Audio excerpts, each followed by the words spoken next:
مصر میں زمانہ جاہلیت سے یہ دستور چلا رہا تھا کہ جب بھی دریائے نیل ٹھہر جاتا تو ایک حسین اور خوبصورت لڑکی کو قتل کر کے دریا کے حوالے کر دیا جاتا تو دریائے نیل پھر حسب معمول چل پڑتا۔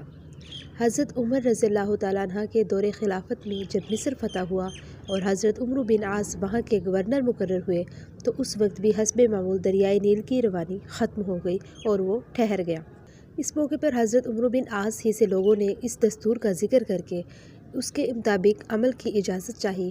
حضرت عمرو بن عاص نے فرمایا کہ یہ جاہلیت کی رسم ہے، ہم ایسا نہیں کریں گے، البتہ امیر المؤمنین حضرت عمر سے میں مشورہ کروں گا۔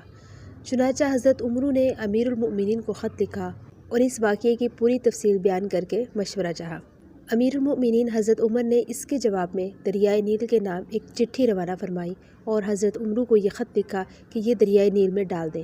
اس چٹھی کا مضمون یہ تھا کہ یہ اللہ کے بندے عمر کی طرف سے دریائے نیل کے نام، اما بعد، اگر تو اے دریائے نیل اپنی طرف سے جاری ہوتا تھا تو مت جاری ہو، اور اگر اللہ وحدہ قہار نے تجھ کو جاری کیا تو ہم اسی سے سوال کرتے ہیں کہ وہ تجھ کو جاری کر دے۔